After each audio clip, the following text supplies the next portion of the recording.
Sejam muito bem-vindos a mais um episódio do podcast Histórias, Nossas Histórias. E eu sou Fátima Trindade, palestrante e apresentadora desse podcast. E hoje, gente, eu tenho muita alegria em receber o deputado federal Carlos Zaratini, que foi eleito, olha só que interessante, pela 15ª vez como um dos 100 parlamentares mais influentes do Congresso. Então, muito obrigado pela sua presença. E também tenho a alegria, gente, de receber esse convidado. Aliás, ele está de novo aqui, tá? A participação especial desse meu convidado, que ele foi campeão de audiência no meu primeiro episódio. E é claro que eu estou falando dele, o meu amado pai André de Moraes. Seja muito bem-vindo, pai André. Então, vamos lá, deputado. Que alegria te receber, viu? Muito feliz. Minha, né? Estar aqui participando com você, Fátima. Fico muito feliz. Aqui, nosso grande amigo, né? Com certeza, faz parte, né? A participação especial dele. Deputado, é assim, meu podcast, sempre eu gosto de fazer uma introdução interessante para conhecer um pouquinho da pessoa, Carlos. Então, antes de falarmos da sua carreira pública, eu gostaria que você contasse um pouquinho da pessoa, a sua infância, de onde veio essa questão de querer ser político. Vamos iniciar, vamos no começo. Não, tudo bem. Vamos lá, né? A gente começou, eu sou de São Paulo mesmo, né? Nasci ali na Bela Vista, popular Bexiga, né? E a gente ali sempre teve uma vida ali no bairro. Ali é centro, mas é um bairro, né? E antigamente tinha uma vida comunitária mais intensa, né? E meu pai, minha mãe, né? Meu pai sempre foi muito ligado à política. Foi líder estudantil quando era jovem, né? Depois veio, na época da ditadura, ele foi para oposição à ditadura. E isso sempre influenciou muito a gente. Então eu tive a oportunidade de ter essa influência desde garoto, né? E a minha mãe, ela é uma pessoa que era professora, né? Meu pai era engenheiro, né? Meu pai é de Campinas, nascido aqui em Campinas, a família dele toda é de Campinas, né? E ele estudou aqui no famoso Culto à Ciência, né? Uma escola, eu não sei como chama essa escola hoje, mas antigamente chamava Culto à Ciência. E depois ele foi fazer a Escola Politécnica em São Paulo. E a minha mãe é lá de São Paulo mesmo, o pai dela era um coronel da Polícia Militar, mas que também participava muito da política. Ele foi chefe de gabinete do Jânio Quadros, quando o Jânio Quadros era governador. Então ele, de certa forma, também fazia muita política, né? Então a gente vivia nesse ambiente. Aí minha mãe, uma época, veio morar em Campinas por causa do pai dela, né, que foi transferido para cá, e conheceu meu pai. E aqui eles começaram a namorar. E mais tarde eu nasci, logo depois. E aí a gente teve essa infância, né? Muito envolvida nisso. Depois eu fui para uma escola, que era uma escola que a gente fazia uma atividade lá coletiva muito boa. A gente tinha um grupo muito bom, assim, que fazia todo tipo de atividade. Então, desde o Grêmio Estudantil, nós inventamos fazer as Olimpíadas da escola. Nós tínhamos um grupo de teatro. E você era sempre assim, você tinha essa questão de liderança? Já era nato isso? Sempre quando tinha alguma coisa você representava ou não? Você ficava... Não era bem que eu era uma liderança, mas o nosso grupo era muito ativo, entende? A gente tinha um grupo muito...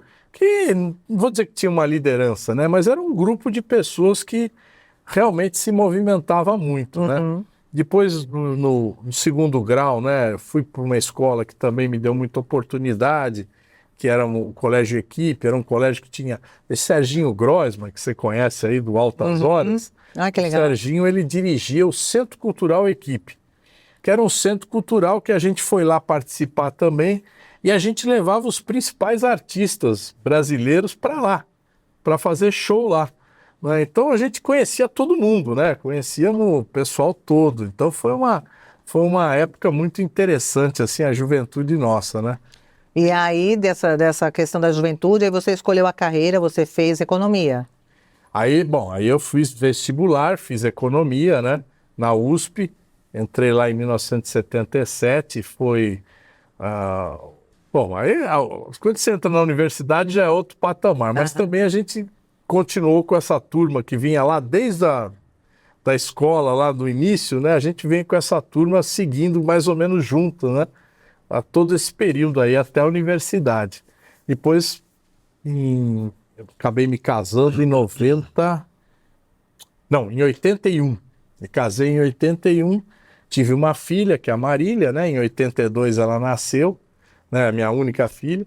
E fizemos todo esse trabalho aí. A Marília hoje já é fotógrafa, trabalha com fotografia, dá aula de inglês, mexe com museu, faz um monte de Olha coisa. que bacana. É. E deputado, desde a sua adolescência, juventude, você teve assim algum líder que te inspirava? Da onde que veio essa questão não, eu vou, igual você falou, teve na família, já tinha. Mas assim, fora da família, você teve alguém assim de fora que você já falava, poxa vida, eu me inspiro nisso, quero ser. Tinha muitos, né? Porque a gente, naquela época da ditadura, a gente não ouvia as coisas reais. Hoje em dia você vê, você liga, você vê a internet, você sabe tudo. É muito fácil. Naquela época você não sabia nada. Você entendeu? Para você ter acesso a um livro era difícil, porque os livros eram proibidos. Então a gente pegava muitos líderes de esquerda, líderes mundiais, a gente admirava vários, né? Uhum. E aí a gente via lá a história da China, da Rússia, de Cuba, né? Então tudo isso encantava muito a gente e a gente admirava demais, né? E teve assim, dentro de todo esse processo, algum obstáculo, alguma superação que você teve que viver? Olha, a gente teve de fato muita dificuldade porque o meu pai, quando ele primeiro foi preso em 1966, aí acabou fugindo da prisão, ele fugiu, ficou escondido um tempo, foi preso de novo, aí foi trocado pelo embaixador americano, foi para Cuba, né? E a gente ficou um período sem pai, né? Então, mais ou menos assim de 69, 68 até 75, 76, né? A gente ficou muito só com a mãe, né? A mãe segurando A mãe segurando a barra ali. A mãe foi heróica. E você é o filho mais velho? É do Sou o meio? filho mais velho, tem a minha irmã, a Mônica, né? A Mônica é fotógrafa também, Que legal. trabalhou no Estadão, agora já está aposentada, mas ela trabalhou no Estadão muitos anos, né? Foi diretora de fotografia lá, continua fotografando, continua fazendo trabalho por aí. Muito bom. Quer fazer uma pergunta para ele? Não, pode continuar. Posso continuar? Maravilha, então. Então tá bom, que eu quero que você participe também. E assim, quando você entrou nessa carreira, né, na vida pública mesmo, qual foi o maior desafio assim que você enfrentou logo de cara, quando você entrou? Não, o desafio, sabe o que é? Você perguntou, não, você já era líder, então eu não era assim um cara líder de nada, né? Eu era um grupo, né? Então, quando você assume um papel de se candidatar a um cargo onde você é o candidato, você tem que se expor mais, né? E foi essa questão de se expor, aparecer Eu mais. era tímido, né? Eu era tímido. Então eu tinha que respirar fundo cada vez que ia falar, né? São os maiores desafios, a oratória, né? Não era só ter uma boa oratória, era enfrentar. Falar com a galera. Às vezes você falar para uma plateia grande, né? Você tem muita gente, você, né, tem que respirar e tomar coragem. Mas né? é uma pergunta.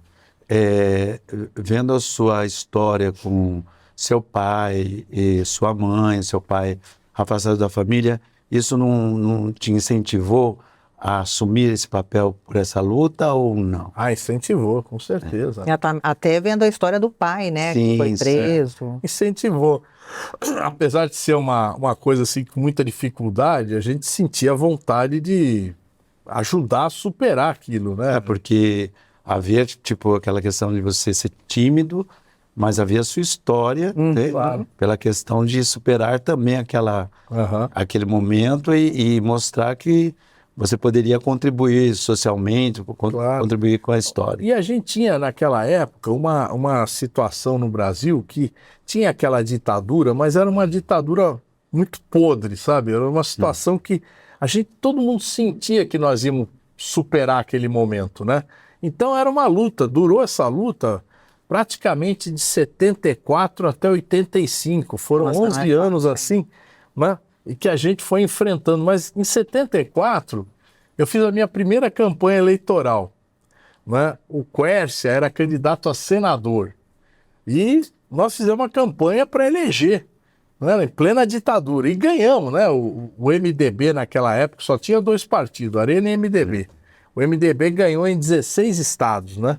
Então, para nós, aquilo ali foi um ânimo violento, né? Então a gente saiu dali Falar, agora vamos. E aí fomos. Só que demorou mais tempo do que a gente imaginava. Demorou mais de 10 anos, né?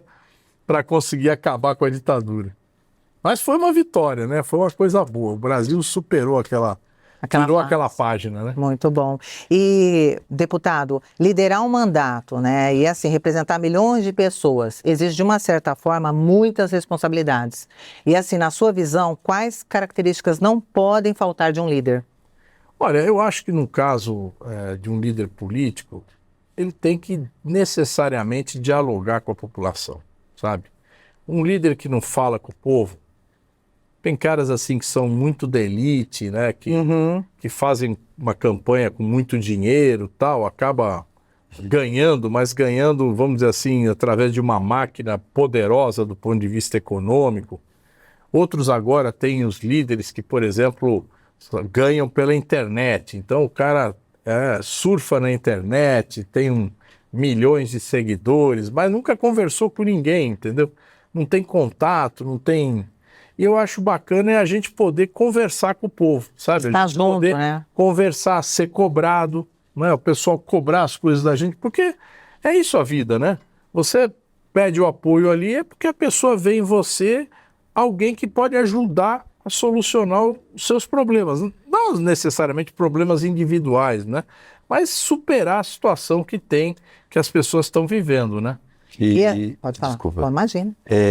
Eu só acho que esse problema que nós estamos vivendo hoje socialmente, de redes sociais e política, o senhor acha que isso é mais presente no Brasil ou é mundial? Olha, é mundial, né? Nós estamos vivendo uma situação que o mundo inteiro está... Essa situação Sendo das redes direcionado. sociais, elas estão ganhando muita força, né? Cada vez mais. Então, isso é uma das brigas que a gente tem, uma das lutas que a gente tem, é que tenha o controle social sobre as redes sociais. Entendi. Porque, na verdade, elas são redes de empresários, né? Então, você tem lá o dono da Meta, né? Que é o dono do Facebook, do Instagram. Você tem o dono do YouTube, né? Você tem esses grandes que eles, enfim, eles têm o algoritmo na mão. Então eles podem te impulsionar, te jogar para frente, como pode te bloquear, né? Então eu acho que é necessário que a gente tenha um controle democrático dessas redes sociais, que não é censurar ninguém, mas a gente garantir que todos tenham as mesmas condições de fazer as suas propostas, né?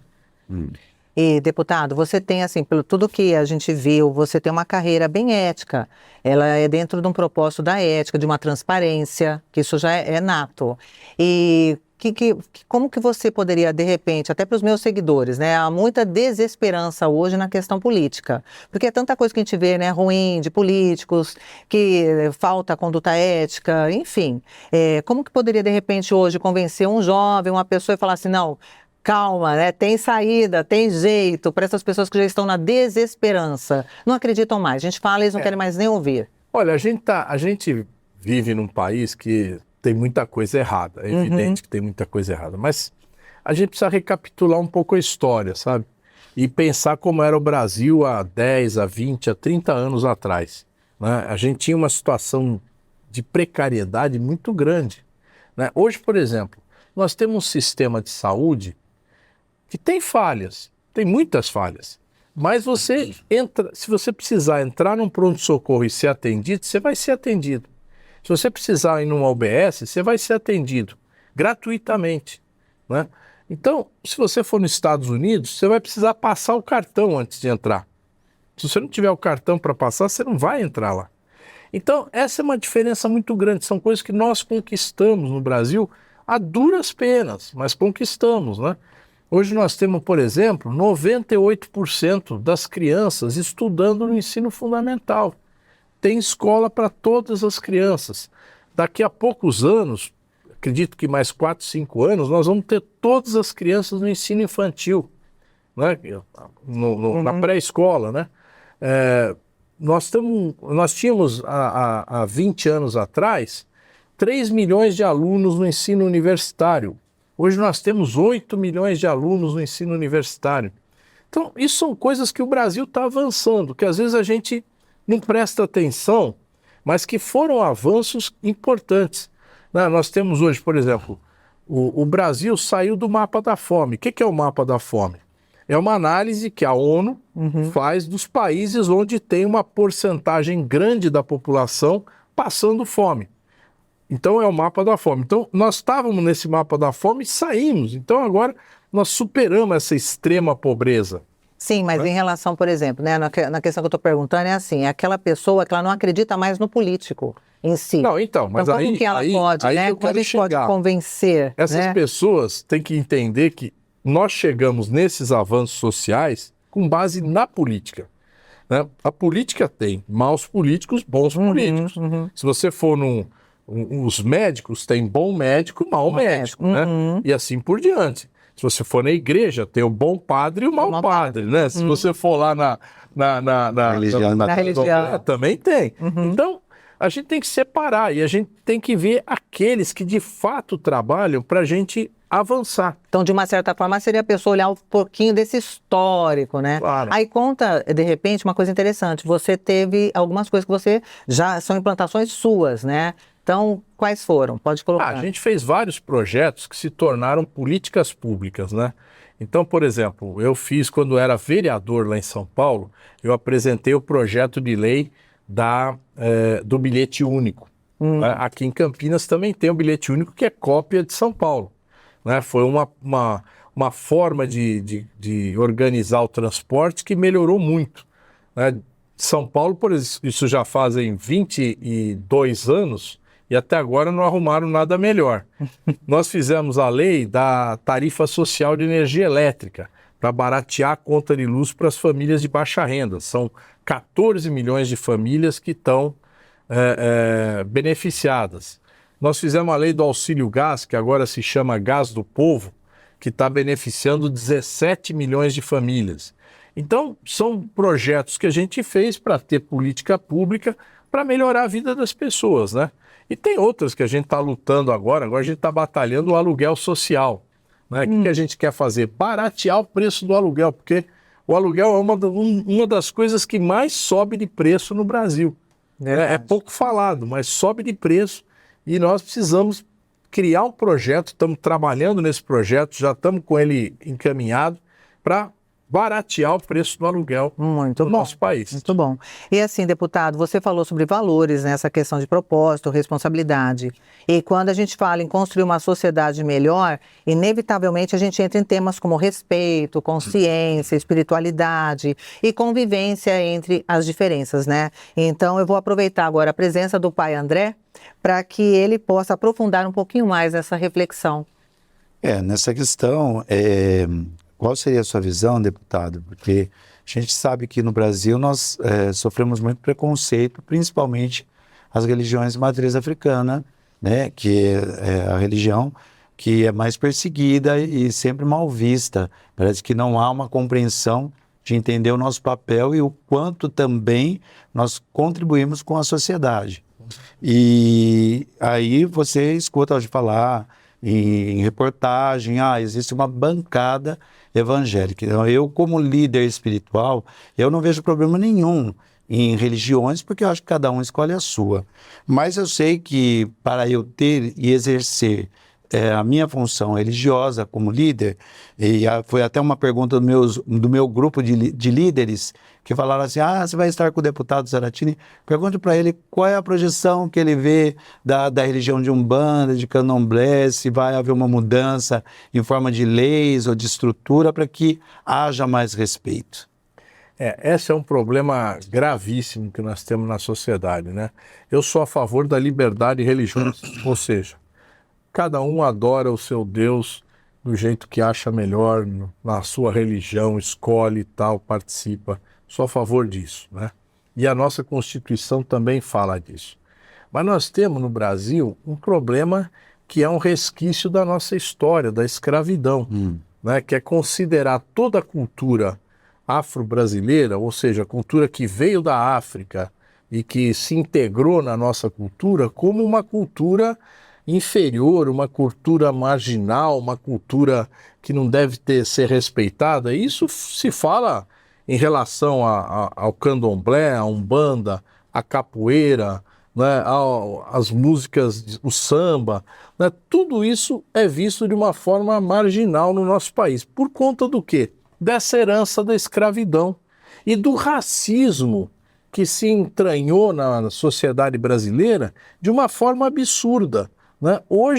Ainda hoje, nós temos um racismo estrutural, quer dizer, tem gente que considera tudo que é negro, cultura negra, como inferior. Entendi. Então, e busca marginalizar. Então, isso nós temos que superar, não é fácil, né? Não é fácil. O Brasil foi o último país a acabar com a escravidão, né? Então, isso é um atraso nosso muito grande. E a nossa sociedade ainda não superou isso. E sendo não superada essa situação, é porque se a gente for parar para pensar, nós temos 56% de população negra no Brasil, né? E então, como a história vem lá da escravidão, o senhor como um deputado federal, qual seria o caminho que nós deveríamos tomar, ou como seria que a política iria contribuir com a gente nessa questão? Eu acho que a gente já avançou em algumas coisas. Por exemplo, nós avançamos do ponto de vista de estabelecer políticas afirmativas, né, em relação aos negros, né, às mulheres, né, falando de forma geral. E essa política afirmativa, ela tem dado resultados. Se você olhar, as nossas universidades, há 20, 30 anos atrás, eram compostas de pessoas brancas, certo? Hoje não, hoje você tem a nossa universidade muito mais representativa do que é a sociedade brasileira, né? Ainda não chegamos lá, mas está chegando, né? Segunda coisa, nós criminalizamos o racismo. O racismo é crime no Brasil. Então nós temos que, de fato, quando tiver um ato racista, nós temos que denunciar. Né? Nós temos que ir para cima. Então nós não podemos permitir que o racismo se sobreponha, né, às pessoas. E o racismo, inclusive, se dá nesse campo religioso, né? Então a gente também tem que denunciar todo tipo de ação que caminhe nesse sentido. É uma luta, né? É uma luta, é uma luta cotidiana, né? Mas percebe que é uma luta que, de qualquer forma, esse povo que é colocado como menos merecedor dos direitos políticos, que seriam os negros ou a religião de matriz africana, aí é um elogio ao senhor, porque eu te conheço através do meu irmão e conheço o seu caráter. Então eu sei que o seu trabalho, ele tem essa seriedade, mas eu acho que a gente ainda precisa um pouquinho mais avançar mais, do seu trabalho, da política em si, porque quando a gente chega naquele conceito de que há uma bancada religiosa dentro do Congresso, e essa bancada vai decidir um Estado laico, aí se torna complicado. Então isso eu queria mais como uma orientação política, para que as perguntas que me fizeram, e aí, muda isso, a gente acredita de novo na política, Que é o que eu falei da desesperança, né? Eu fico assim, chateado. Eu acho que ter bancada evangélica, bancada católica, bancada da matriz africana, não tem problema nenhum. O que não dá é, às vezes, você ver esse tipo de ação com coisas assim. Por exemplo, vou dar um exemplo para você. Em 2017, o Brasil assinou uma convenção, um acordo internacional da Organização dos Estados Americanos, que pega lá desde a Argentina até o Canadá, né, que dá os direitos dos idosos, né? Então tá lá, todos os direitos dos idosos, tudo que você imaginar de bacana em relação a idoso, está nessa convenção. Quando o Congresso aprova esse acordo, ele se transforma numa lei. Ele passa a ser o valor de uma lei. Nós estamos desde 2017 até agora, são 9 anos, sem conseguir votar esse projeto. Sabe por quê? Porque lá no meio está escrita a palavra gênero. Resultado disso, um projeto importante, nós estamos se transformando num país de idosos, né? Você sabe disso. Um país que está caminhando, nós não podemos votar, porque eles fazem obstrução. Então, eu acho, sim, que a gente tem que ter um pouco de bom senso, né? A gente tem que respeitar as religiões, mas também tem que olhar a sociedade. Sim. Né? A gente tem que olhar, por exemplo, não dá para ter assim, não. Quando você fala em direitos da mulher, sabe, restrição, por que não? Porque a mulher tem que ser submissa ao homem. Bom, se na sua religião a mulher tem que ser submissa ao homem, tudo bem, mas tem que ter um direito legal, a mulher tem que ter igualdade, né? Não podemos admitir isso, que a mulher, colocar numa lei que a mulher tem que ser submissa ao homem, né? Pelo amor de Deus. Um né? absurdo. Então eu acho que a gente respeitamos as religiões, cada um faz como quer. Se na sua família, que é totalmente religiosa, a mulher é submissa ao homem, que fique lá na sua família, mas não queira colocar isso para toda a sociedade. Eu tenho duas perguntas relacionadas também de seguidores, tá, deputado? Aproveitando aí a deixa, é interessante que eles fizeram exatamente sobre a questão espiritual. Então, 2 seguidores colocaram assim, o primeiro, né?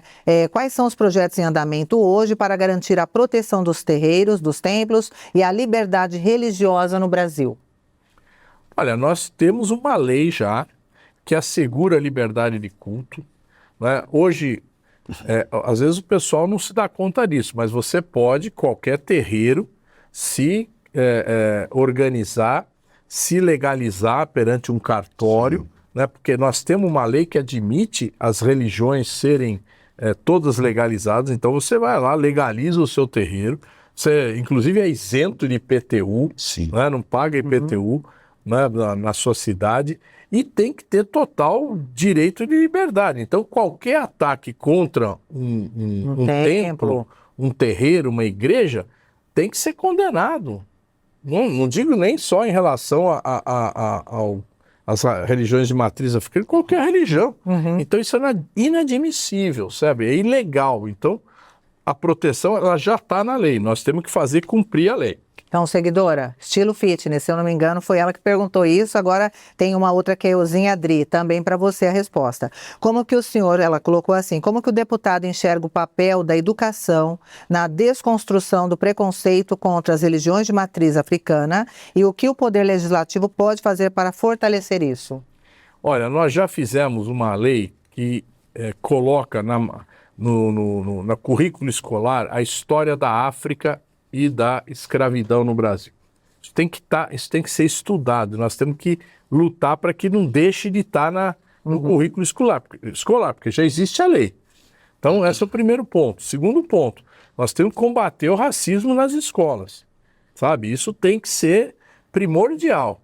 Nós não podemos permitir que tenha professor que trabalha com a ideia racista, ou mesmo entre os alunos, se prosperar essa visão, a gente tem que educar a criança, tem que conversar com a criança, falar, olha, isso está errado, não é assim que funciona. Então, eu acho que isso é uma prática... Muitas vezes até na família, né? Porque isso vem da sociedade, né? Exato, né? Mas às vezes é da família, viu? Às vezes é a família mesmo que coloca determinados valores para as crianças que são totalmente equivocados. Então, a gente fala assim, todo mundo fala, os valores da família. Bom, tudo bem, né? A gente é a favor dos valores da família. Mas às vezes tem valores das famílias que não são tão bons assim. Verdade. Então vamos lá, né? Queremos valores das famílias positivos. Perfeito. E não os negativos. Exatamente. Então é consciência, né? E quando o deputado pensa assim nas próximas gerações, qual que é o principal legado que você acredita que precisamos construir para ter, de repente, uma melhor sociedade? Nós precisamos construir um legado de uma sociedade tolerante, sabe? Uma sociedade que admita as diferenças. Diferenças de sexo, diferenças de religião, diferenças de opção sexual, diferenças de níveis sociais. Nós temos que ter uma sociedade que admita, sabe? Que enxergue isso e que não se estresse com isso, sabe? Quanto mais a gente tiver uma sociedade democrática, melhor é para todo mundo vai poder viver melhor, sem cada um na sua vida, com a sua concepção, mas sem querer se intrometer né, na vida do outro ou impor determinadas ideias sobre os outros, né? Com certeza. Você sabe que eu sou palestrante e no mundo corporativo a gente vê isso, esse preconceito religioso, preconceito de cor, a gente vê ainda dentro das empresas. Às vezes a pessoa de uma forma muito invisível, sabe? Aquela coisa que não é para transparecer, mas ainda é identificado. Então, se a pessoa é de uma outra religião, da Umbanda, olha, então você não fala que você é para fulano, porque senão você vai ter problemas aqui. Então, ainda, às vezes ainda tem isso. E eu vejo, porque como palestrante, às vezes consultor empresarial, o próprio colaborador às vezes chega e fala para mim, ele fala, nossa, Fátima, você acredita que eu sou da Umbanda e a pessoa, eu tô com medo de dizer que eu sou, porque fulano falou que se eu falar, entendeu? Então, assim, ainda tem muito isso, né? Então, você vê como a gente tem que buscar esse legado de uma sociedade melhor. Agora, tudo isso é uma luta, viu, Fátima? A gente vai ter que lutar permanentemente para vencer esse atraso no Brasil. Porque isso é uma coisa que vai ter que melhorar as gerações. Né? A gente tem um legado que é pesado, que é o da escravidão. É um legado pesado, né? Que você vê isso na arquitetura. Você vai constrói um prédio, o que o camarada faz? Os quartos e bota um quartinho de empregada que é minúsculo. Mal cabe uma cama. Mas fala, é lá que vai dormir empregada. Da onde vem isso?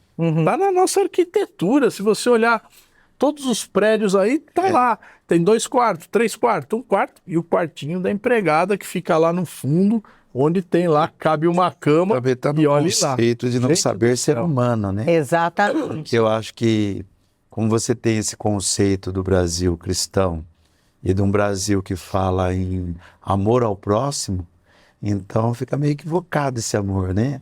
Ao próximo. Porque se você trata uma pessoa que vai cuidar da sua família, do seu filho, num quartinho, né, que diminui até o conceito de visão da própria existência, aí você fala... Você sabe que eu... E aí imagina, né? Aí a criança já vendo isso, ela já vai criando, né, a ideia. Então é uma pessoa menos importante. Exato. É daí que vem todo o preconceito. Por aí.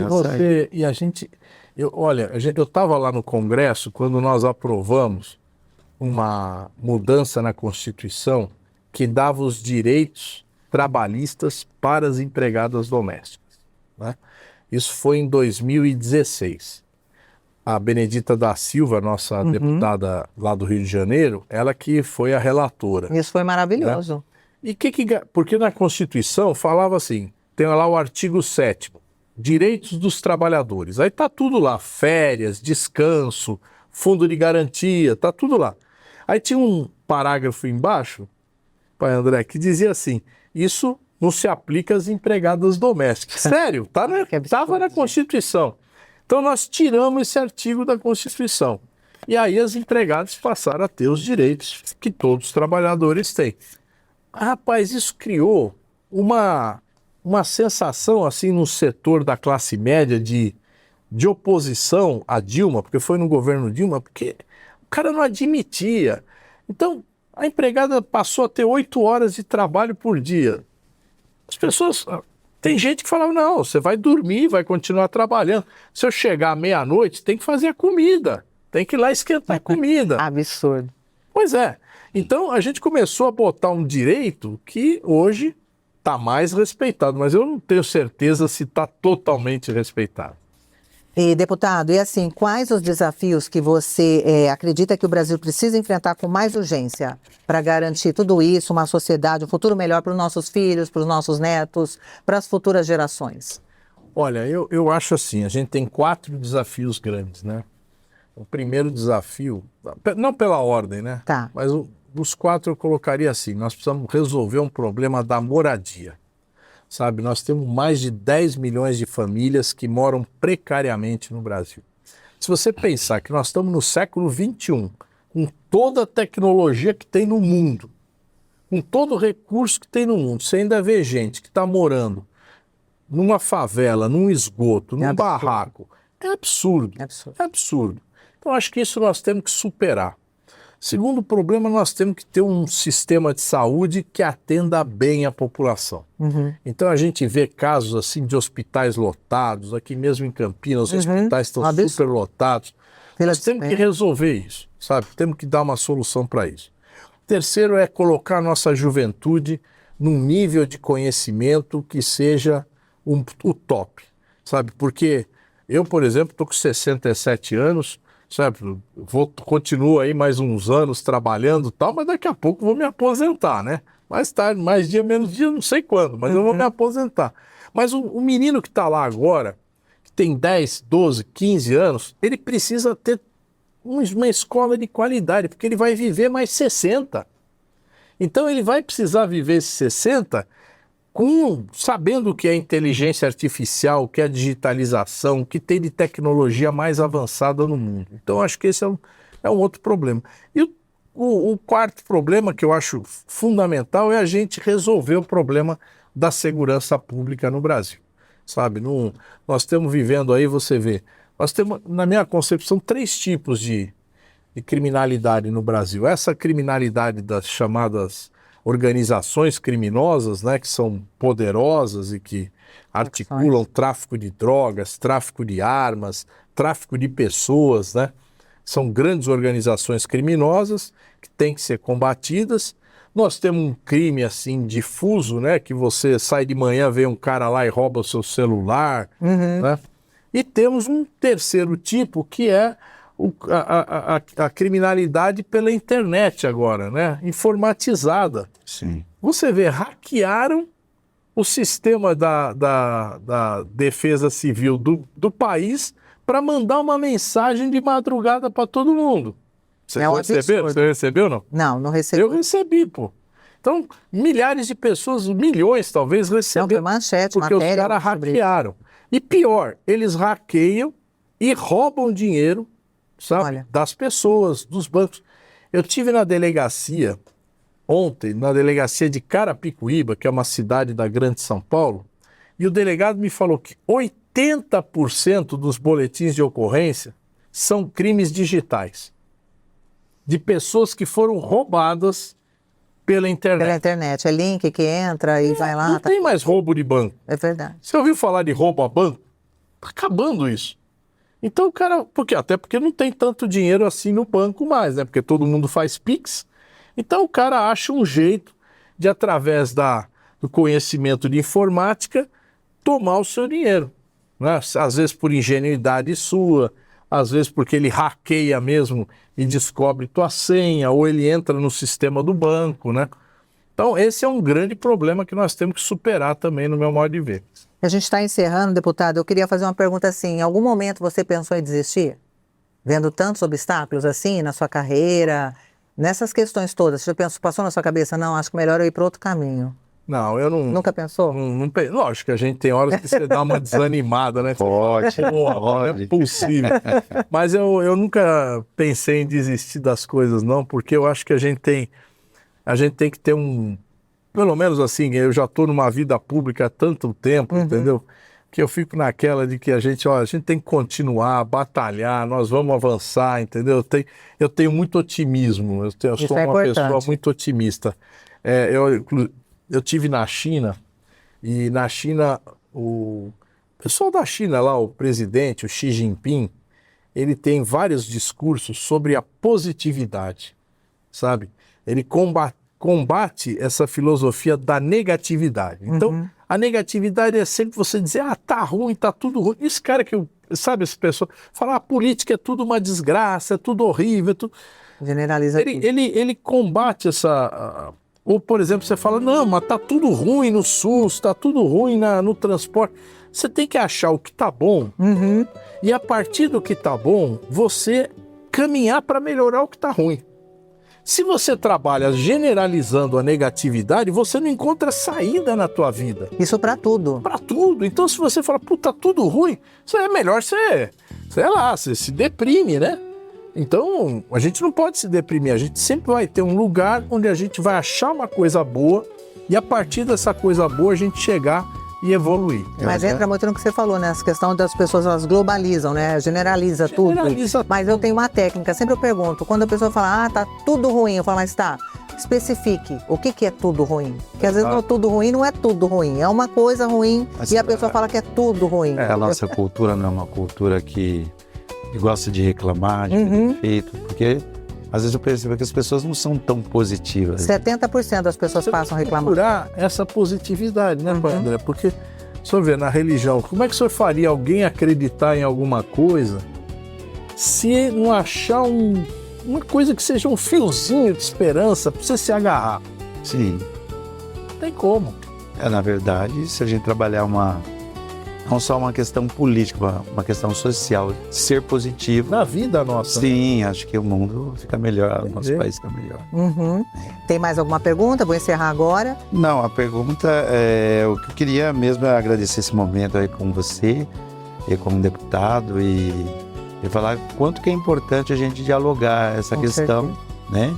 É como de uma você forma harmônica. representa o Estado laico na sua posição política, que você olha assim com bastante carinho para a gente, Claro. nesse sentido de não só orientar, né, mas também ser positivo, porque eu também sou extremamente positivo. Eu acredito que esse esforço da gente lutar e querer ser respeitado, a gente vai alcançar. Até porque hoje o jovem ele tem uma visão diferente. A rede social abre esse caminho para que as pessoas obtenham outro tipo de informação. Mas, de qualquer forma, é importante a gente discutir o assunto de ser positivo e respeitar a nossa própria pátria, né? Que é o Brasil tão rico em diversidade. Não pode continuar com essa visão que nós temos que seguir uma regra que não existe para o nosso país. Não existe mesmo, com certeza. E, deputado, só assim, para a gente fechar então, deixa uma mensagem para aquelas pessoas que estão sem esperança de um país melhor. Eu olho, sinceramente, o Brasil é um país que tem tanta riqueza, não só do ponto de vista material, né? Nós temos petróleo, minérios, temos a Amazônia, né? Que é gigantesca, né? Que tem uma diversidade natural fantástica, mas nós temos um povo muito bom, né? Então, o nosso povo, se você for ver, muitos tentam disseminar o ódio no meio do povo, sabe? Mas é uma minoria. Se a gente for ver, a maioria do povo gosta de viver, gosta de aproveitar a vida, gosta de estar com outras pessoas. Então nós temos que incentivar isso, sabe? Fazer o Brasil realmente curtir essa felicidade que é inerente do povo, a nossa cultura, a nossa alegria. É isso que nós temos que cada vez a gente apoiar e fazer com que seja mais forte no nosso país. Muito obrigada, viu? Olha, muito obrigada, deputado. Pai André maravilhoso, muito obrigada, meu querido. Valeu. Campeão de audiência ele, viu?